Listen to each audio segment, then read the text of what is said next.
Et bienvenue dans le débat consacré au Sénégal. Alors que Bassirou Diomaye Faye a prêté serment cet après-midi à Dakar, dans son tout premier discours, le 5e président sénégalais, le plus jeune de l'histoire du pays, promet un changement systémique et plus de souveraineté. Mais il a aussi mis l'accent sur le renforcement des efforts pour la paix et la sécurité. Une promesse d'apaisement, en quelque sorte, après des années d'agitation. La passation de pouvoir entre Macky Sall et ce tout nouveau chef de l'État a eu lieu quelques heures plus tard au palais présidentiel.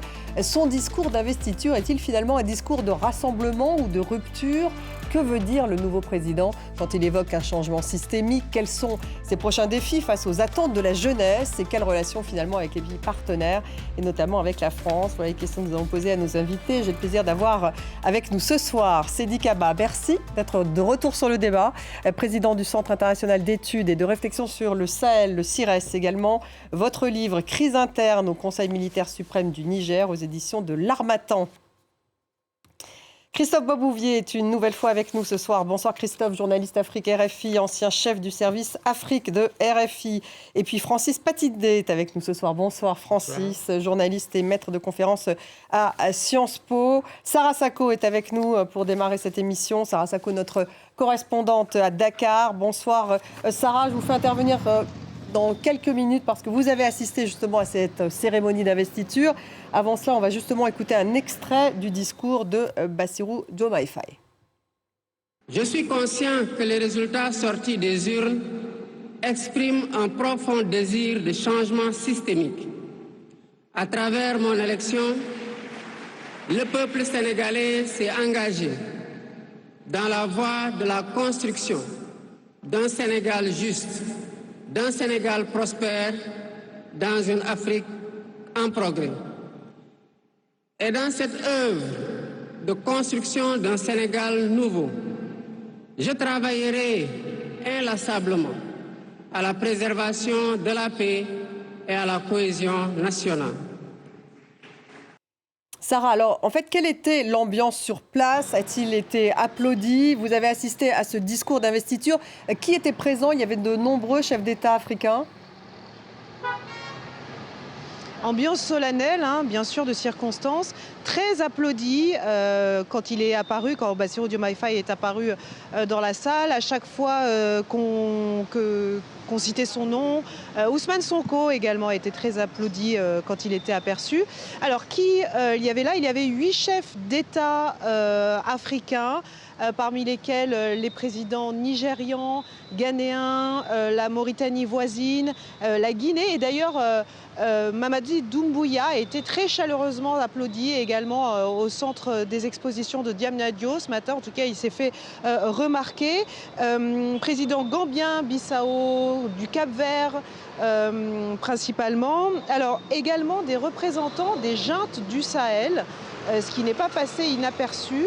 Alors, il y avait les présidents des parlements de transition du Mali et du Burkina Faso, et cela n'est pas anodin. Alors, est-ce qu'il s'agit d'un rapprochement entre l'Alliance des États du Sahel et la CEDEAO, à laquelle ces pays ont tourné le dos récemment? Ce qu'on peut dire, en tout cas, c'est que le président Diomaye Faye a promis d'œuvrer à une réintégration de ces États dans l'institution ouest-africaine.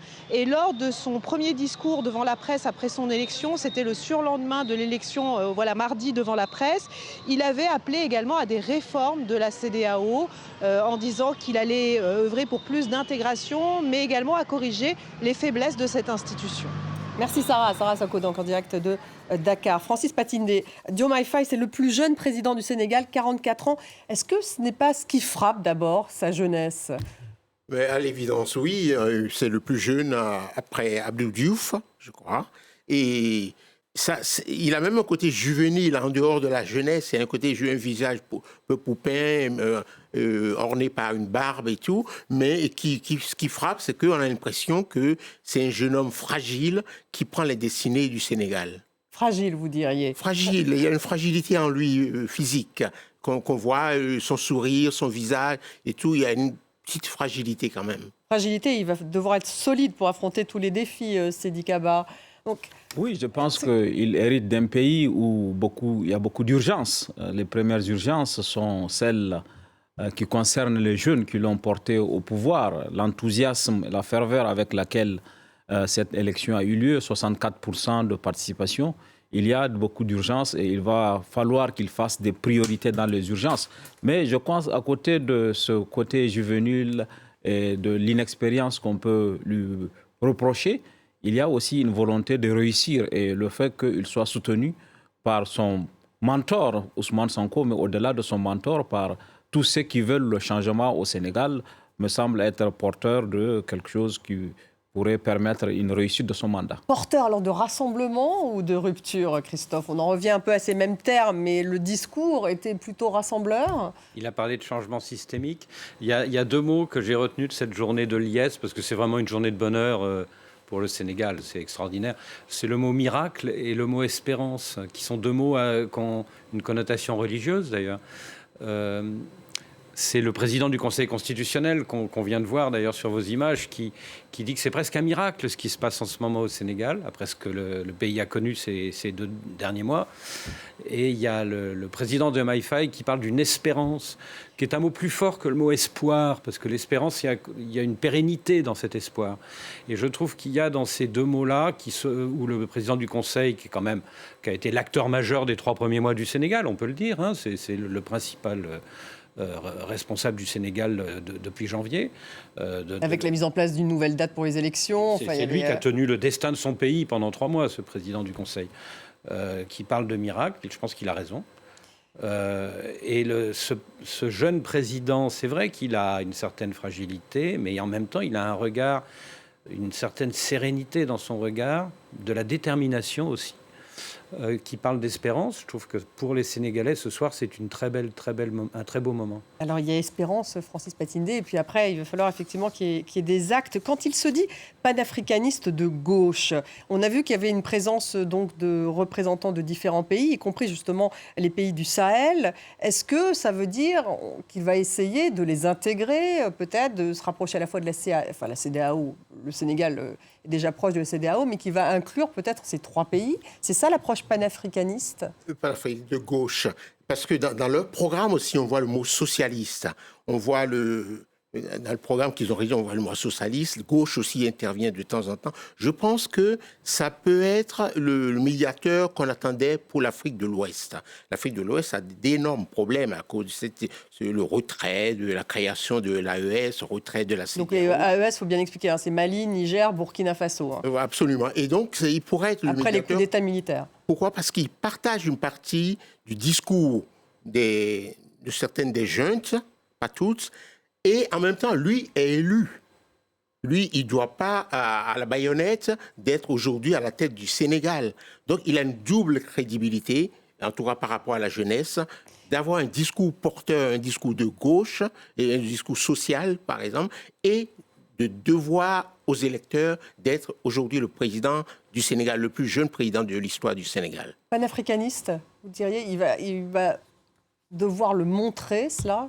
Oui, le panafricanisme peut avoir plusieurs dimensions. La dimension de solidarité avec les États, puisqu'il a dit qu'il se sentait solidaire des États qui sont confrontés aux défis sécuritaires et qu'il allait travailler avec ses pairs du continent.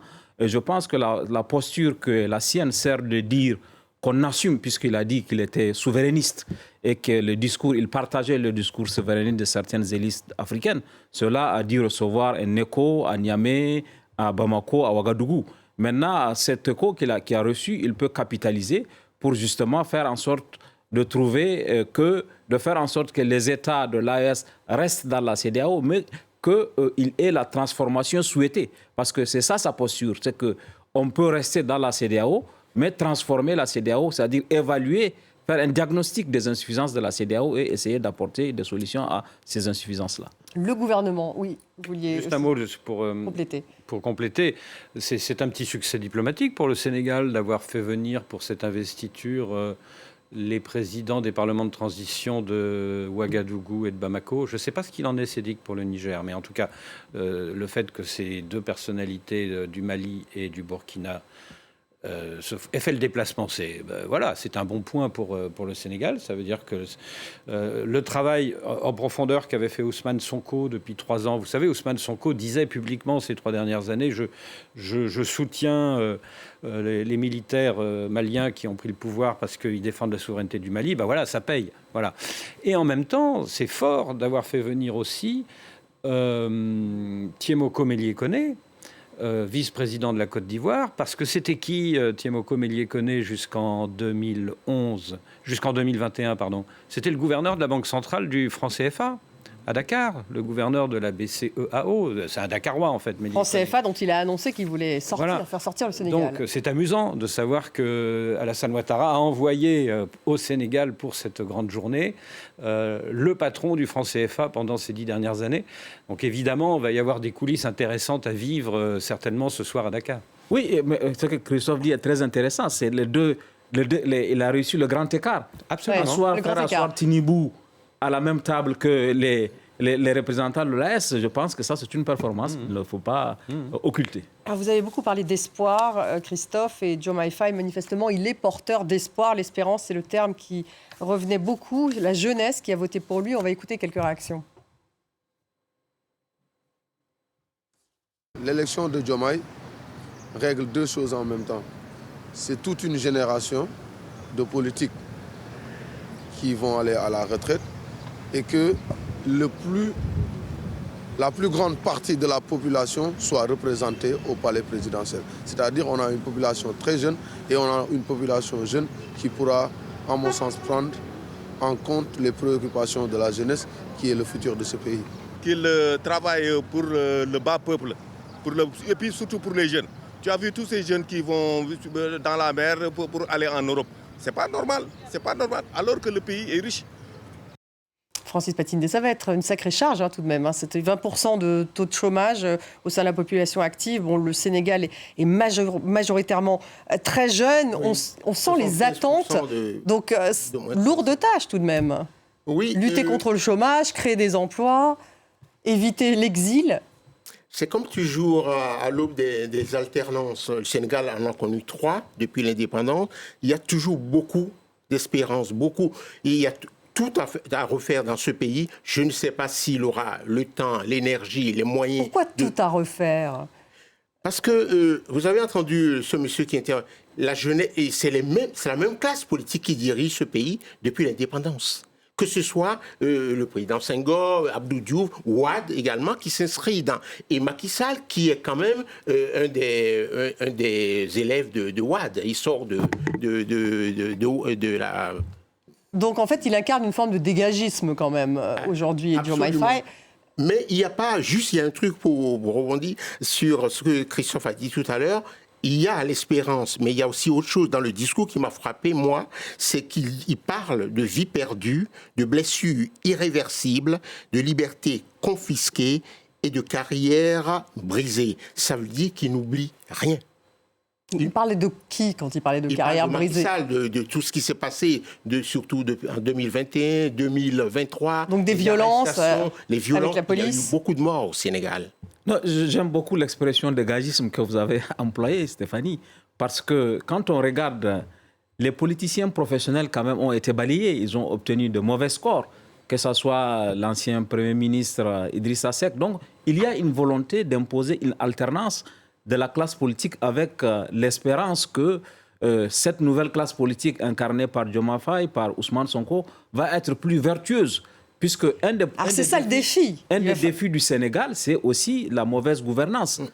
Et là, ils se sont engagés justement à voir, puisqu'on sait que une meilleure gouvernance a été quand même caractérisé aussi par des défis dans la gestion des biens publics, notamment les fonds alloués à la pandémie du Covid-19. Donc, eux, ils se sont inscrits dans cette volonté de rupture, apporter une nouvelle méthode, le changement systémique.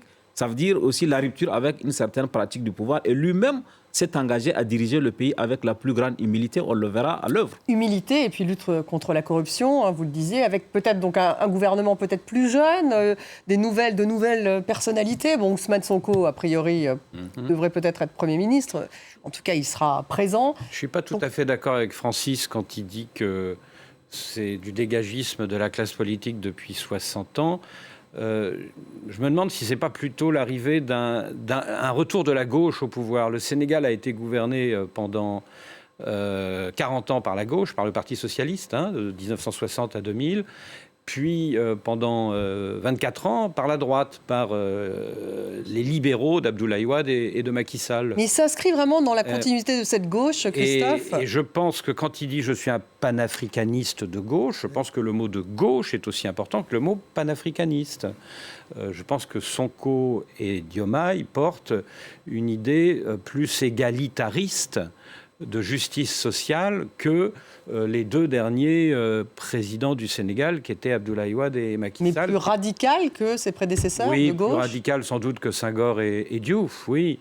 Mais n'oublions pas quand même que Senghor et Diouf, c'était des socialistes aussi. C'était des gens qui avaient des convictions de gauche. Alors, dans les relations, en tout cas, entre le Sénégal et ses partenaires, Diomaye Faye a mis l'accent sur les échanges respectueux de la souveraineté. Il l'a redit dans un partenariat gagnant-gagnant. On va l'écouter. Aux côtés de mes pairs africains, je réaffirme l'engagement du Sénégal à renforcer les efforts déployés pour la paix, la sécurité, la stabilité et l'intégration africaine. Aux pays amis et aux partenaires, je réitère l'engagement et l'ouverture du Sénégal à des échanges respectueux de notre souveraineté, conformes aux aspirations de notre peuple, dans un partenariat mutuellement gagnant.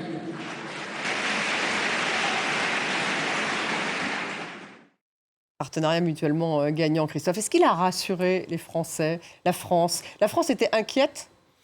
Alors, votre avis ? on apprend, je ne sais pas si l'info vient du journal Le Monde de ce soir ou d'une autre source d'infos, mais on apprend que en fait, Diomaye Faye et Emmanuel Macron se sont parlé vendredi dernier pendant 30 minutes au téléphone.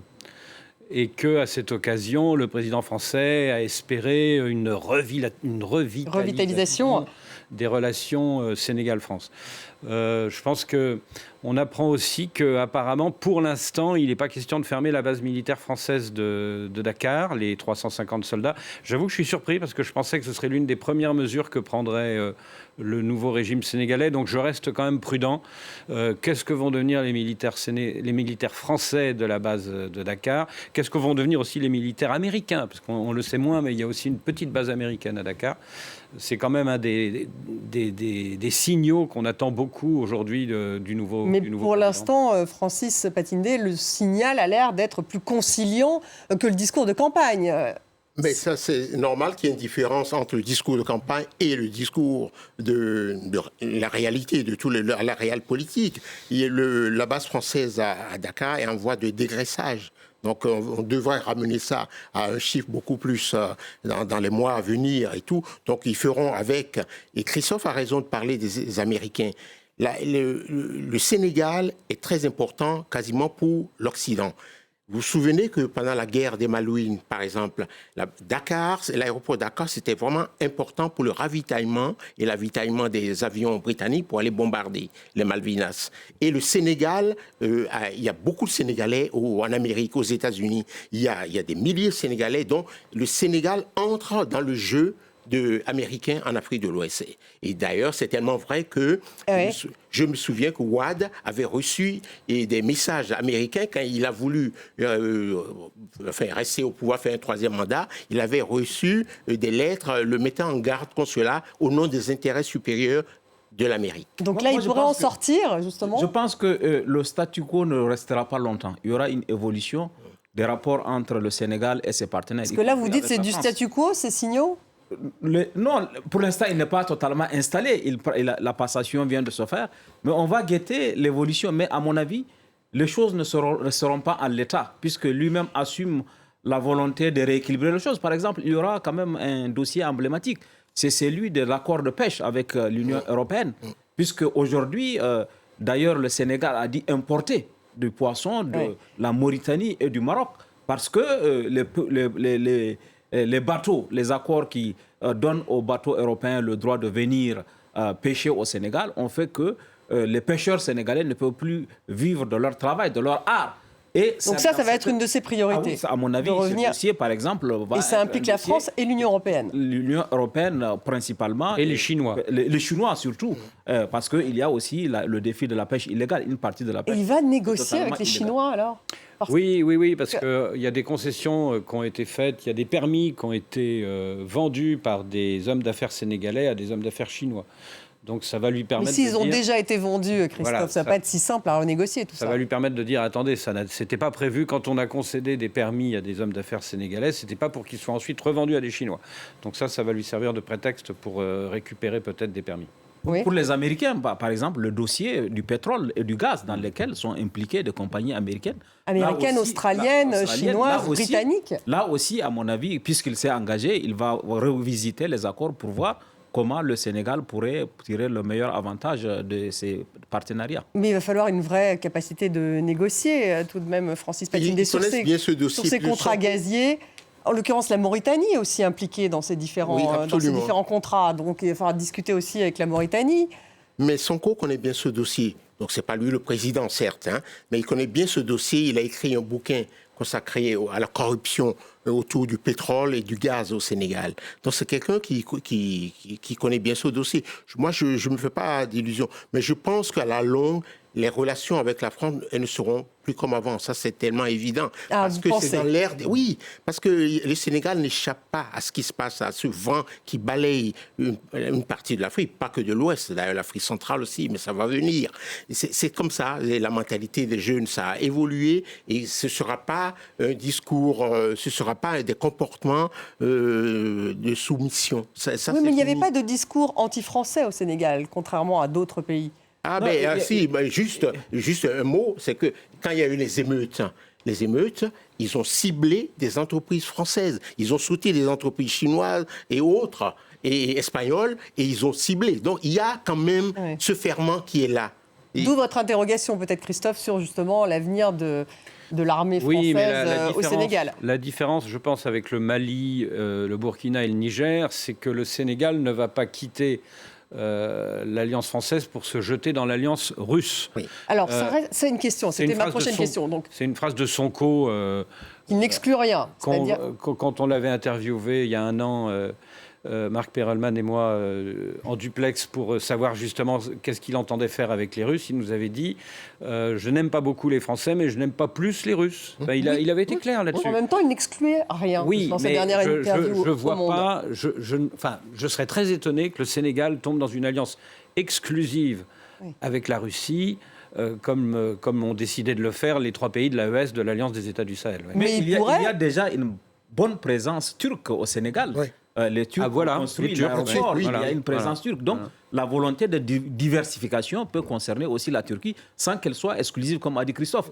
Et la Russie aussi, du coup. La Russie, bien sûr, mais parmi d'autres aussi, mais pas dans une démarche exclusive, c'est-à-dire la Russie avec les autres.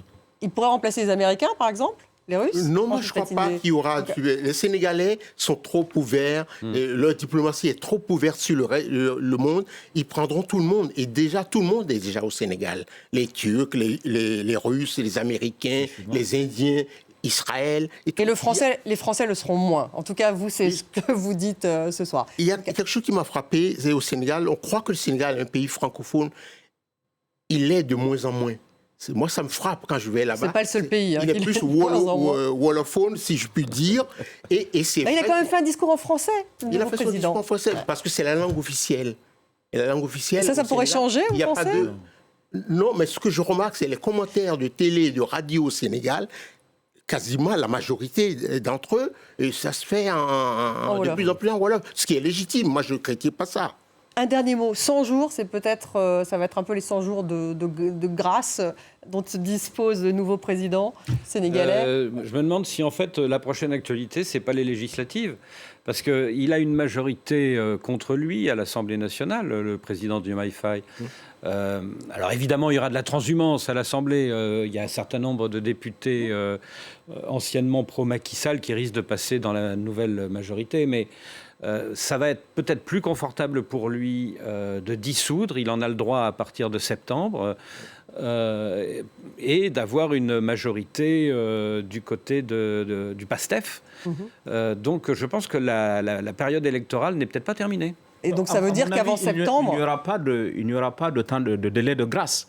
Immédiatement, il est attendu sur le dossier. Et 100 jours, c'est déjà beaucoup trop. Sans avoir l'Assemblée de son côté, alors. Dès les premiers jours. Maintenant, on est dans une configuration où l'Assemblée n'appartient presque à personne, disons aujourd'hui. Quand on regarde la base électorale qu'il a portée au pouvoir, elle est quand même relativement large. C'est clair qu'à la longue, il vaut mieux qu'il ait sa propre majorité. Mais aujourd'hui, déjà, il pourra travailler avec les équipes qui sont à l'Assemblée nationale. Eh ben, ça va être tout le défi, puisque ce n'est pas la même couleur politique. Oui, mais non, mais je pense qu'il pourra se débrouiller jusqu'au mois de septembre. Il avisera, s'il a toujours l'état de grâce, il pourra, parce qu'il ne faut pas dissoudre pour aller au casse-pipe. Hein. Il faut être sûr, il faut avoir l'assurance quasi-certitude d'avoir une majorité. D'obtenir la majorité parce après. qu'il peut jouer avec la majorité actuelle, avec les gens de Ouad, et même débaucher quelques-uns chez Macky Sall. Merci beaucoup Francis Patindé, Christophe Boisbouvier, Sédic Abba. Merci aussi à Sarah Sacco qui était avec nous au début de l'émission. Merci à vous tous de nous avoir suivis. Vous retrouvez l'émission sur les réseaux sociaux. À demain.